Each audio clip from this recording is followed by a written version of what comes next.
Hey everybody, welcome to episode numero 5. Episode number 5 Points to Ponder with me, Depoet. Yep, this week's episode is going to be why we choose to remain in toxic relationships. But let me express this first. This is an unsolicited, opinion based program discussion regarding positive communication, self love, including honesty through the lens of experiences and knowledge from me, Depoet. I have a degree in human services. Other learning is the school of life, some parts hard knocks, but needless to say, this is what it is. So, like I said, tonight's episode may be kind of sensitive to some.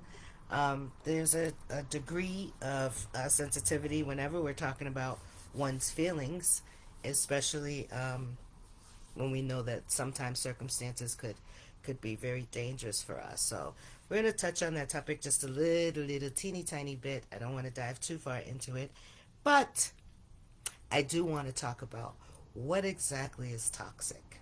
Okay, what are we considering a toxic situation? So as Google has defined, toxic is very harmful or unpleasant in a pervasive or insidious way, meaning like in a gradual or subtle way, but with harmful effects. So when we talk about a toxic relationship, it's something that happens over the course of time, and it has very harmful effects or impacts on you or family members, including children, if you remain in those situations.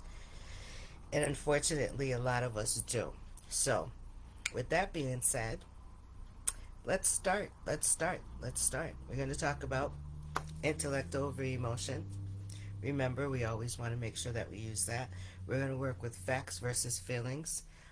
And so when I'm talking about these things, these are some experiences that belong to me and some that were shared by others. I've had the pleasure of being in groups of women who have been in toxic relationships, so in different areas. So I do have some things to share, so it's not just my opinion. Some of it has come from others. I just want to explain that. So here we go. So 10 reasons according to Depoet, right? We've got our 10 reasons. Now, as I always say, they're not necessarily good reasons. They're just 10 reasons according to who? Me, Depoet, right? That's who it's according to. So here we go. The first one that I talked about was similar to last week when we talked about why do people cheat. We're doing the flip side tonight, right? So it's about the person who's being exposed to the lies, the cheating, the hardships unnecessarily, right? So number one is again muchacha, the dinero, right? Unfortunately, sometimes we put ourselves in situations where we may lack education because we maybe married an older person, we have no real work experience, we're used to being a homemaker, and then there's a lot of false messaging that goes on sometimes where you start to believe, that this kind of hardship comes with, living with somebody else who's the breadwinner, or, comes with the relationship. This is just accepted as the normal behavior in terms of it just is what it is, even though it's not okay, unless it is okay for you. Even if it's, I'm sorry, even if it's not okay, the fact of the matter is that it's for financial reasons that you feel you need to remain in that particular situation, unfortunately. So I'd say the first one is financial, okay? That's the first one. I'm trying to get my stuff right. I'm sorry. So the first one is financial. The second one, right? Oh. And I don't want to forget either, because I don't want to seem like it only applies to people who lack education, because I definitely do have education and have been surrounded by very brilliant women, very strong women, very driven women. And unfortunately, the messaging or past experience or lack thereof experience sometimes comes into play when people can kind of spot, folks that are vulnerable, and knowing what the signs are is really, really important. Knowing what to look for. And we're going to talk about that later on because, of course, once I list my 1 through 10, we're going to get our bottom line going, okay? So right now, we're talking about financial in the sense that, for various reasons, we feel that we can't leave the relationship because we won't be able to make or earn our own income and be able to sufficiently take care of our children. It might be ignorance to the system as well. It might be that we don't have exposure to resources. We just don't know about certain things, or the individual who is the perpetrator is in a difficult or powerful position, or at least that's the way they make us feel, or, it could be for other reasons. So let's just go on. Financial was the first one. The second one is housing. Check out my crib. That's what I named that one, because sometimes people are staying in it because they love their home. They don't want to leave their home.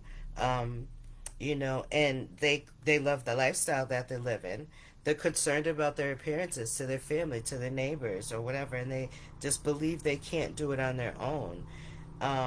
Maybe there was a lack in abilities, because they weren't taught at a younger age how to be self-sufficient, or to be able to manage bills or anything of the sort. And so, they're maybe afraid to take that leap or take that step, so they stay in the relationship just because they settle, basically, or lack the confidence.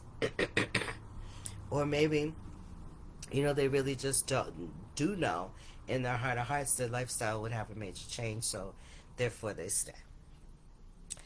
The next one, picnic. If we know what that is, children, right? You stay in the relationship for your children, so you think, or your family. Maybe your family is encouraging you to stay on in there. You need to do it. You need to do it for the children, or you need to do it because the family is also expressing that, you can't do that shit by yourself.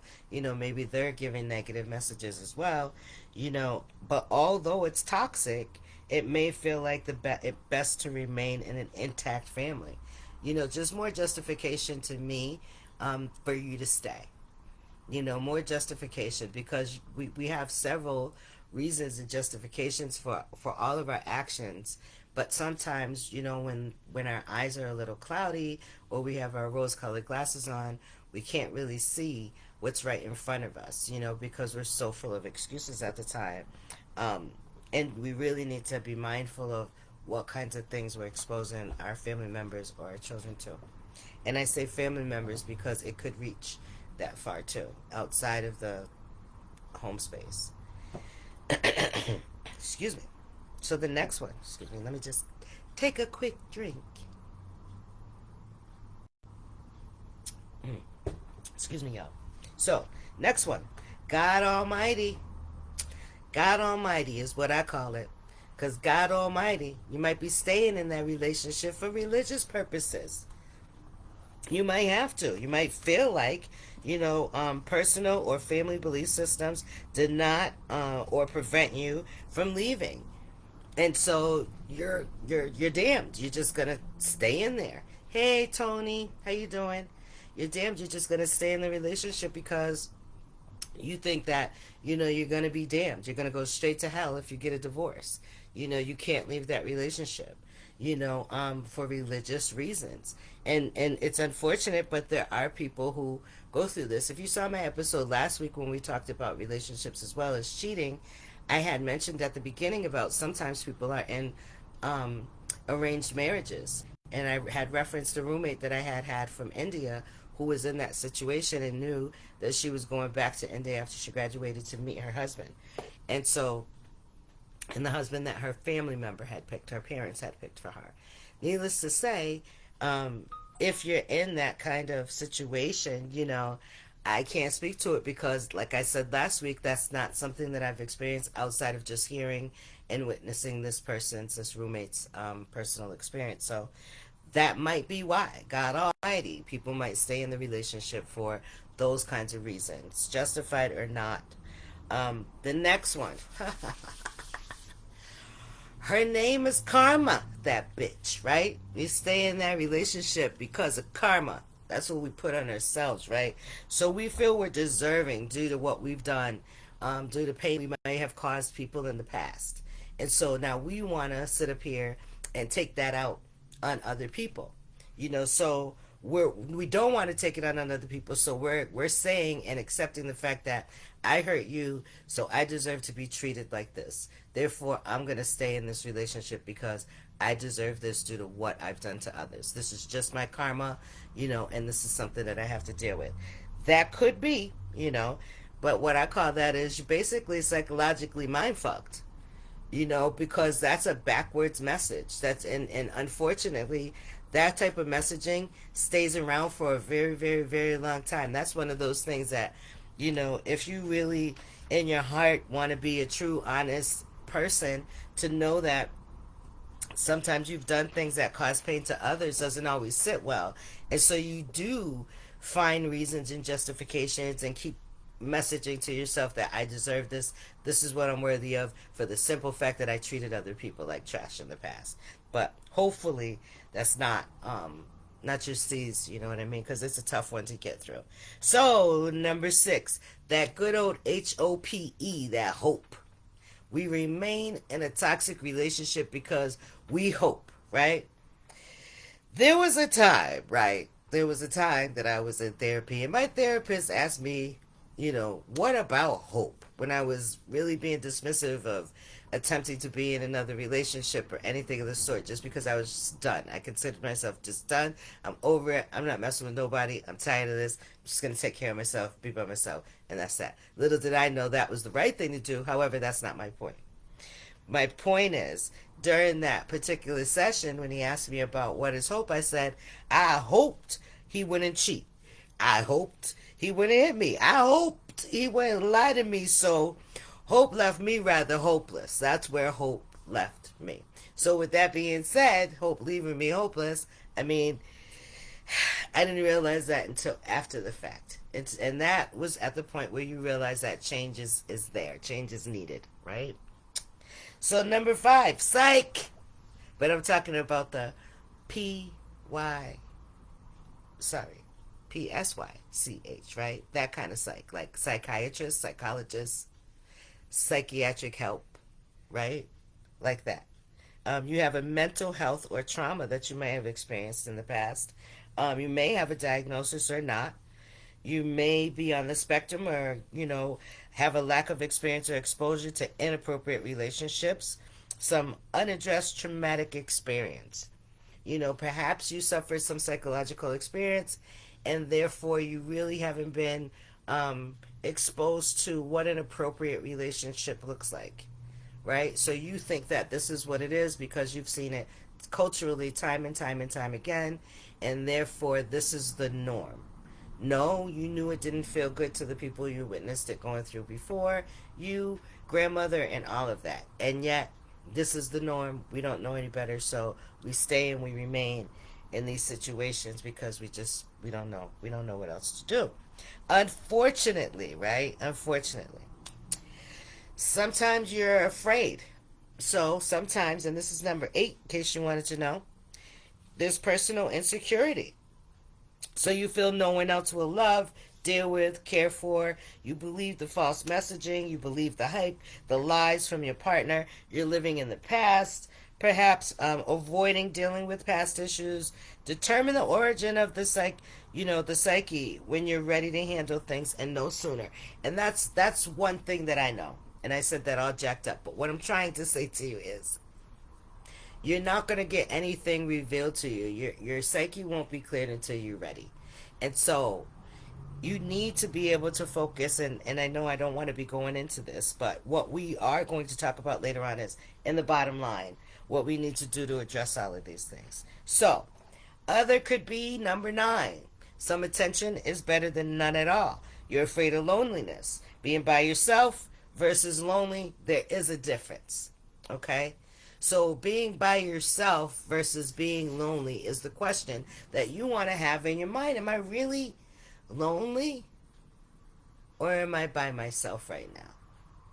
And to be lonely, you really have to shut yourself off from the world. You don't have to be lonely. right?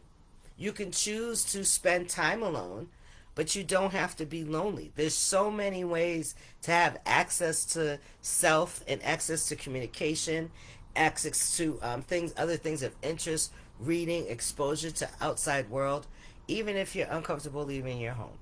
And we could talk about some of those things in down the line. The other thing I want to reiterate, it could be the norm, right? This is what you grew up with. We look for our parents and whatever our surroundings afford us in life. So sometimes it affords us to become drenched in a cycle of violence, unfortunately. Oops, looks like my sign is falling down too.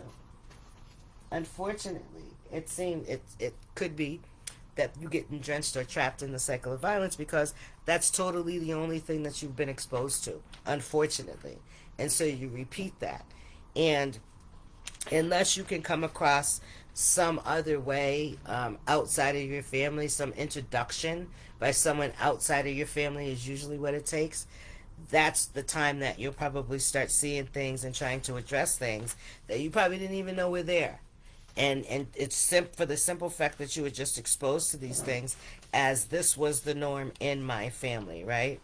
And with that being said, there's always a bottom line, right? So here we are. We're at the bottom line. What's the remedy? What's the remedy to all these reasons we give ourselves for remaining in toxic relationships? You know, we want to try to change our internal messages, and that's something that's kind of hard to do when you're in the thick of it, but it's not impossible. The way you can start changing your internal messages is you just play a new song or record in your head, and you can pick whatever that is or develop a mantra. I've spoken in the past, my mantra is intellect over emotion, right? I'm going to use my head over my heart because I understand that when I lead with my heart, it sometimes doesn't fare well for me in the future. And so I'm basically learning to think before I make any kind of action steps and understand the consequences of whatever it is that I choose before I make a decision to move in any direction that I'm going to take. It works well for me.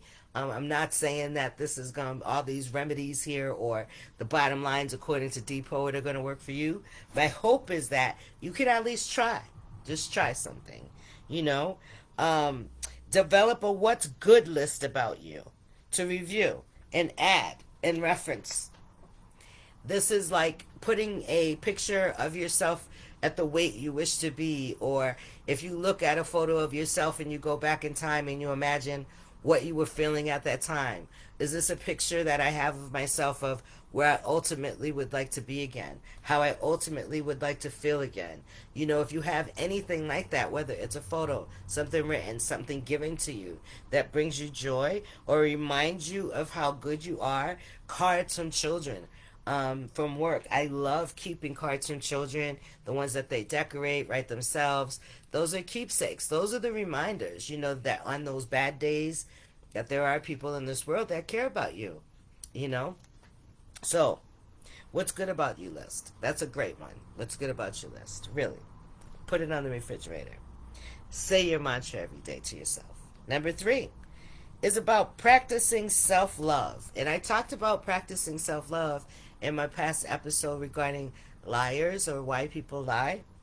And so some of this might be repetitive if you've watched that episode. Needless to say, I did add some, you know, and I want to talk about developing a new routine for yourself. Develop a whole new routine. You know, sometimes you get stuck in doing things just because that's what you were exposed to. So when you come out of the situation, you have this habit or this internal paranoia, a message that something you still have to do something. You know, you're still playing that record that needs to be changed, right, in your head. And so you want to kind of change that kind of thing, you know. Some of the things we like to do, and I've you know, suggested in the past, buy flowers for yourself. If you like to receive flowers, buy flowers for yourself. And if you want to take it a step further, as I said before, send them to yourself in the mail, just so you can enjoy the feel of something getting delivered. Even better, send it to yourself at your job from Johnny Anonymous or something like that. Or Susie Q, right? Whichever. Anywho, next one. You can start exercising, doing videos at home, Going walking with the kids, spending time with your children and your friends, joining groups. Some of the things where I live in the summertime, it's very hot here, where I live, and in the summertime, I used to take my kids when they were little up the street, because up the street there was a ice skating rink, and at that ice skating rink they used to shave the ice and throw it outside, so we could go have snowball fights in like July, because there were mounds of snow and ice, rather, from the skating rink. Things like that. Take yourself out there. Go to the park while you're walking the track. Let your kids run around in the middle. Those kinds of things are the things that I'm talking about. Ask your child to join you in doing exercise with you side by side in your house. Make up some kind of dance routine or something with your children. Anything for yourself, right? Break a habit. Break a habit. One of the things that I wanted to try hard to do, and again, I'm not speaking like this works for everybody, but one of the things that I was kind of holding on to are all those things that remind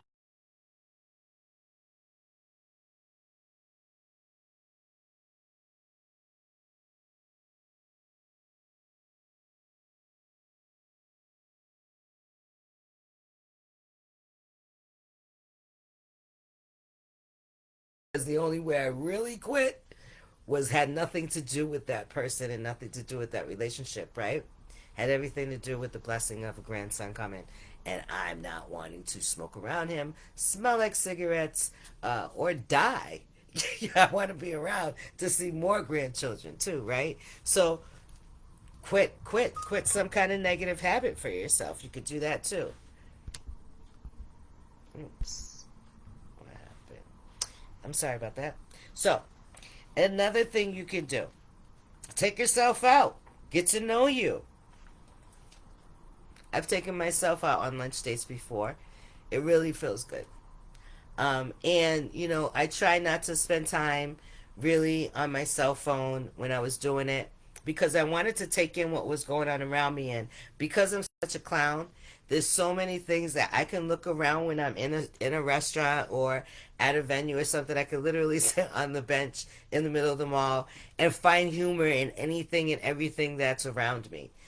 So if you could adopt that kind of outlook and therefore, avoid being sucked into the cell phone, versus like check around your surroundings, see the kinds of things that are going on. Watch people talking to each other and gestures and looks and sounds and movement and stuff like that. If you ever sit long enough to see somebody who goes from no drinks to a couple of drinks at the bar and see what that looks like and what happens in that situation. All those kinds of things that are just way out, but it can bring you joy. And you're doing it all by yourself, for yourself, right? Just to escape and do something different. Go shopping within reason. I talked about this last episode too, about liars. And when I was talking about going shopping within reason, I talked about how I hate to go out to go shopping. I like to shop via the internet. That's just my thing. And I do understand the concept of going out just to be out and all of that, like I'm expressing here. So perhaps I could gander out, and I do. I do go out. I do not do all my shopping via the internet like I wish I would. Another one is, and we got to be careful with this one. I need you to not misunderstand me where I'm coming from. So when I'm saying dress up for yourself and take photos, right? I said yourself. Dress up for yourself and take photos of yourself so you can sweat yourself. Look at yourself, which means you don't need to put it on Facebook. You don't need to put it everywhere on the planet to get validation of what you should already know about yourself while you're posting. Talk about and waiting for everybody to tell you you're gorgeous and you're beautiful. You know that already. So what's going on with you internally that you need to put those pictures out there for the simple reason of trying to get that response? Again, we're not going outward to get what we already have internally. And we've talked about that before. The love for self is in here, right? For you. You don't have to take photos of yourself to put somewhere to get the validation? No. I'm talking about the picture that you might just go down the street to your local pharmacy, get printed out, put on your refrigerator because you remember how you felt that day. You like the way you looked that day to you, or you remember something good that happened to you that day. Whether you had an epiphany, whether you just ran into somebody special, whether you had a good memory or did something that you promised yourself you would do for you, whatever it is, that day, that photo, because it doesn't necessarily have to be all beautiful, beautiful, whatever you consider is dress up and beautiful for yourself, internal, external. Take that photo, put it on your fridge so you can remember that day. That's what I'm saying. Dress up for yourself, not to get validation from others, right? Learn to cook, like try new meals or something like that. I had tried doing that food delivery, and it worked twice fold for me because it helped me lose weight. I wish I could afford to do it now. But I did do the food delivery. It introduced me to all kinds of new foods, mixing new things, eating new vegetables, learning how to cook new vegetables. At the time, I was a vegetarian. And so it was important to me to be able to learn those recipes so I wouldn't, kind of get tired of it. I am no longer a vegetarian. However, at the time I was, and that kind of thing worked for me. I really enjoyed learning about new things and how to pronounce new words and stuff like that from different cultures. So that's another thing you could try. The other thing is, I love journal writing. Journal writing, or writing myself a letter, leaving myself a note. Journal writing does so much for the psyche, it's more than you'll ever know.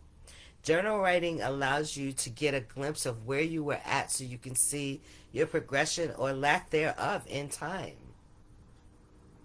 And 9 times out of 10, you should be moving forward. But if you start noticing the rhythms and the routines of your behavior and the messaging that you're sending yourself, then you can start developing new patterns of behavior, hopefully, and reading new messages for yourself within your writing, your journal writing, right? Or songwriting, whichever is creative for you. You can draw, whatever is your creative outlet that's going to help you to be able to shift and move into a position to send more positive messages to yourself, right? Now, as I've said before, like any new behavior, you have to practice. You have to be intentional on getting this stuff into your daily routine or weekly routine, or let's start slow in your monthly routine. You see a lot of women talking about getting together, and men, they already do it. Women are more intentional. Men, they're kind of like, oh, we're going to go play ball today. We're going to go play basketball. We do that every Sunday, whatever it is. Every Thanksgiving, they find their thing, they find their niche to make sure that they're staying in touch with the people that are important to them. And they can also take advantage of that time to air out whatever it is that they're dealing with, get some good support because they're being wise about who they're choosing to be around and who to ask their questions from, right? So women, we need to do the same. We need to surround ourselves, and that includes, making sure we're writing healthy messages to ourselves and everything on a daily basis, and changing and believing what it is that we know to be true about ourselves. We can't leave ourselves, right?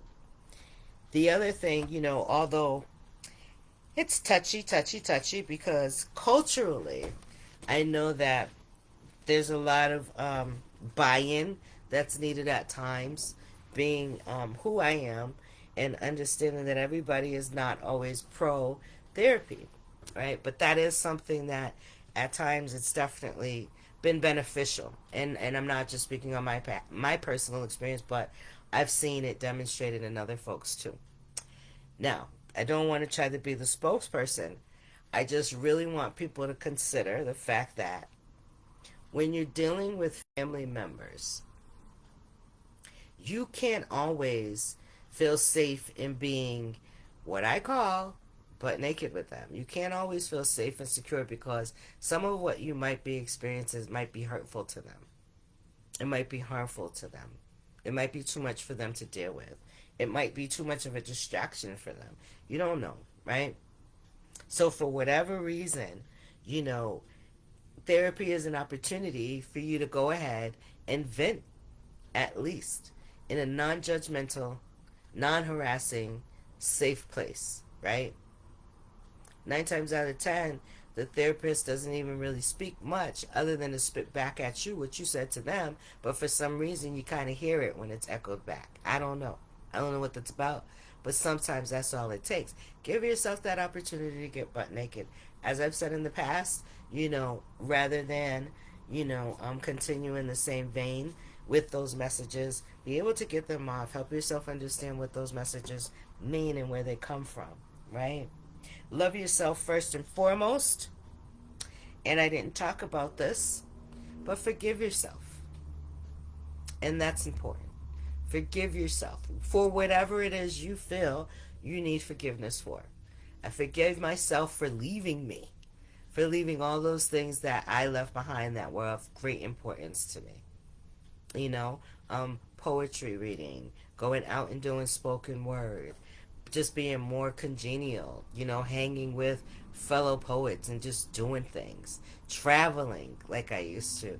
I had missed all of those things, and I had to forgive myself for denying myself all of those things based on the choices that I had made, right? That didn't yield me well, unless I consider my ability to be able to do this with you right now as serving me well, which I do. Right? So forgiving yourself is really important, and you genuinely have to do that. You have to do that. I don't see any other way to move forward unless you can forgive yourself for the mistreatment, because that's an expectation that I'm sure you would have of anyone else who might have harmed, betrayed, or just hurt you. So you can't ask something from someone else, is what I'm saying, that you're unwilling to give to yourself. Right? You have to learn self-forgiveness, right?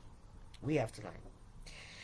Learn to exercise your right to say no.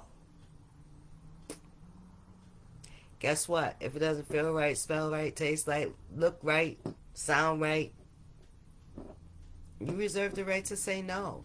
At any place, anytime, with anyone, anywhere, in any situation, you reserve the right to say no. You don't have to do anything that you don't want to do. Check that out. You don't have to do anything you don't want to do. There's consequences for our actions and inaction, and that's just not yours. That belongs to the other person as well.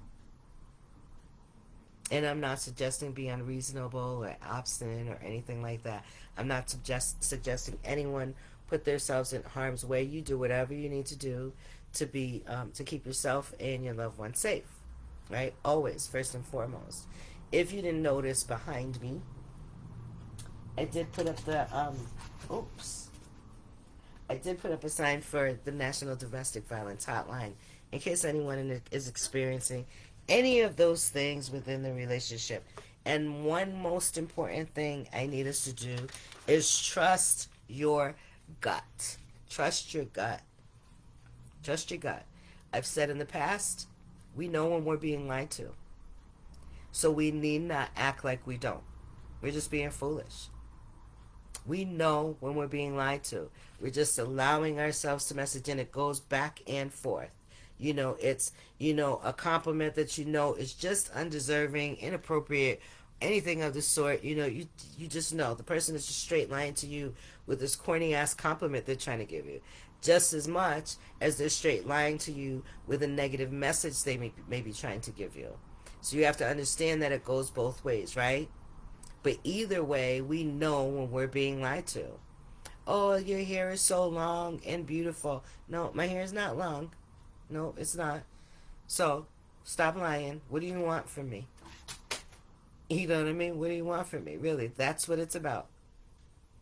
Because people are only going to approach people like that when they want something. So what do you want from me? Let's get to the chase, right? Or we're just going to walk by and ignore. We don't know. But needless to say, you want to make sure that you're always showing yourself the utmost respect, right?